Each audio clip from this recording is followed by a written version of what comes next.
All right, welcome to The Explainer. Today, we're diving into a really fascinating plan to map out the future of nursing education over in Germany. It's basically a project to create a blueprint for how digital tools are totally shaking up the way nurses get trained. So, let's take a look at how they're actually planning to do it. So when you think of e-learning, you probably think of something pretty modern, right? Laptops, tablets. But what if I told you the idea of a machine teaching a human is actually over 100 years old? No joke. Back in the 1920s, this guy, an inventor named Sidney Pressey, built what he called a teaching machine, and it basically worked like a mechanical multiple-choice quiz. It's just wild to think that this dream of automated education has been around for so long. And wow, what a journey it's been for that dream. You know, you go from this clunky mechanical thing in the 20s, and then fast forward to 2007, that's when the real game changer drops, the first iPhone. The source material for this explainer pinpoints that moment as a huge international milestone. It's when learning could finally, truly go mobile.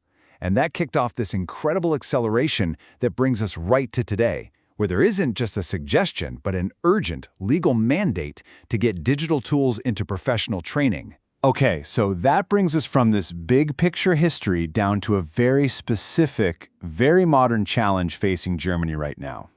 You have to ask, why the big rush? Why the sudden, intense push to integrate digital tools into nursing education right now? What's the driving force behind this transformation? Well, it really boils down to three big drivers, kind of like a perfect storm of pressure. First up, you've got new laws on the books, things like the Nursing Professions Act and the eHealth Act, that are basically forcing the issue. They're demanding digitalization. Second, let's be real. Patient care is just getting more and more complex every single year. Nurses need more advanced, constantly updated knowledge. And finally, and this is really the most important piece of the puzzle, the ultimate goal is to use all this tech to improve the quality of care and, get better results for patients. But of course, it's not as simple as just flipping a digital switch. It's not a magic bullet. There's this real tension at play here. It's like two sides of a coin. On one side, you have the incredible promise of e-learning, right? The idea that learners can pick the time, the place, even the pace of their own education. That's huge. But on the flip side, you've got some serious challenges.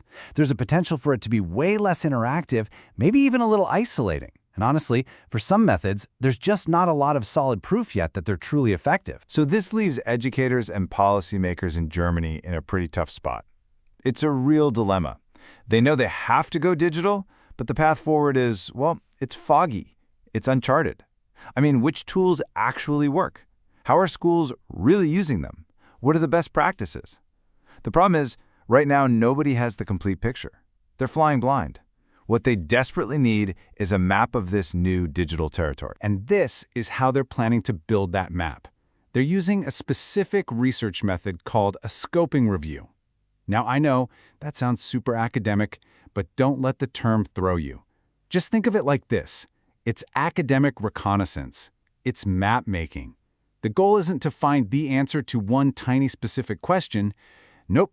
The goal is to survey the entire landscape, to figure out what research is already out there, and, most importantly, to find the black holes, the gaps in our knowledge. It's all about charting the unknown. So how exactly does this academic map-making actually work? What does it look like in practice? Well, let's open up the detective's toolkit, because that's really what the search strategy is. It's about finding all the clues, all the pieces of evidence that are scattered across the vast world of scientific research. First things first, the investigators start with a really sharp filter to make sure they're only catching the information that matters. They use something called the PCC framework. So P is for population. They're only looking at learners in nursing and other health professions. C is for concept. This means any kind of digital teaching or learning format. And the final C is for context. It has to be about implementation in Germany. If a study doesn't tick all three of those boxes, it gets tossed out. Simple as that. They also have a time filter, which is super important. The search is strictly limited to studies published from 2007 onwards. And you might be asking, why that specific year? Well, remember what we talked about. 2007 was the year the first iPhone came out, and it just completely changed the game for e-learning. So that cutoff date is critical. It ensures the whole investigation is focused on the modern era of digital learning, the one shaped by the smartphone in your pocket. And to make sure they don't miss a single clue, they cast an incredibly wide net. We're talking about searching through 6 major academic databases. And these aren't just random choices. They cover everything from hardcore medical research in places like Medline and the Cochrane Library to education-focused studies in ERIC. They're looking everywhere to make sure this map is as complete and detailed as humanly possible. The whole investigation follows a really systematic 4-step process.